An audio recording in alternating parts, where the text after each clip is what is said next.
Today could be the greatest day of our lives. We've got football on our televisions and we can bet on it. That's a great start. Plus, this is actually a good Thursday night game. We're not talking about two bottom feeder teams here. We're talking Philadelphia Eagles and Minnesota Vikings. We've got superstars all over the field. A.J. Brown, Justin Jefferson, Devonta Smith, Jalen Hurts, the list goes on.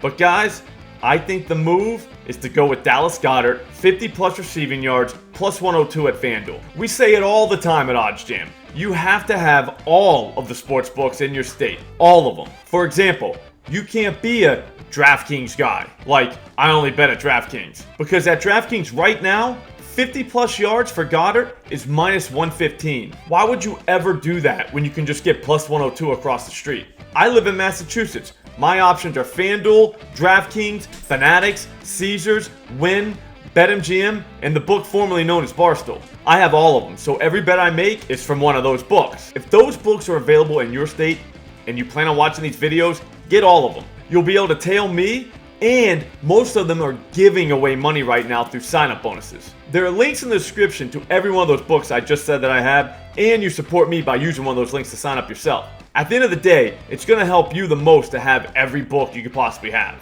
Don't be minus 115 guy when you can be my plus 102 guy. Anyways, I'm getting off track here. Let's talk Dallas Goedert. That guy got so much cardio last week, it wasn't even funny. He was on the field basically all day, and he finished with no receptions, for no yards, and no touchdowns.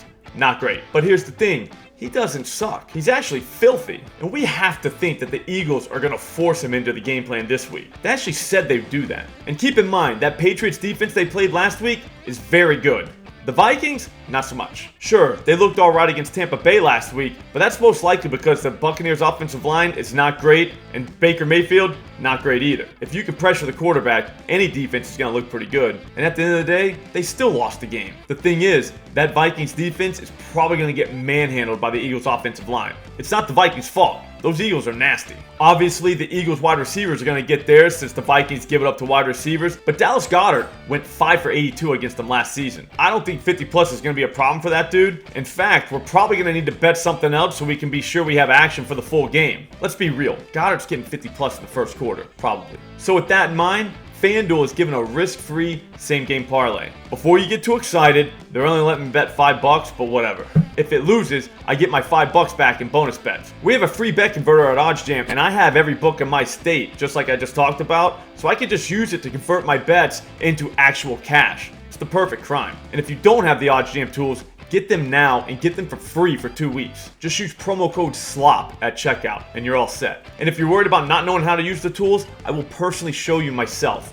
I got your back. Anyways, I don't think we'll need the converter for this thing because this same game parlay is definitely going to win. The only thing I don't like about it is the fact that I didn't parlay 2 separate stacks.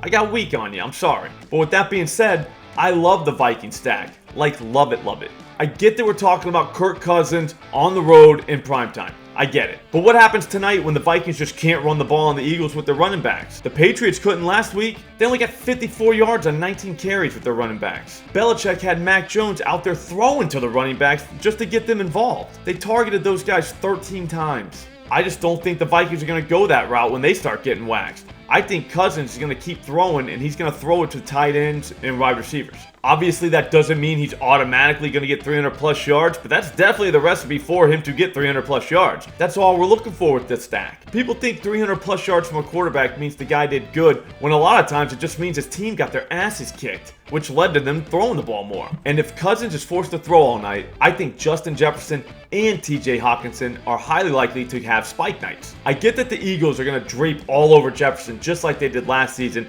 but he's a tough dude and he's very hard to contain. Not fully, at least. And Hawkinson can get over his number with volume. The Eagles gave it up to the New England tight ends last week. Why wouldn't they do it again? We should see a similar game script too. I'll see you guys for the Thunderdome tomorrow.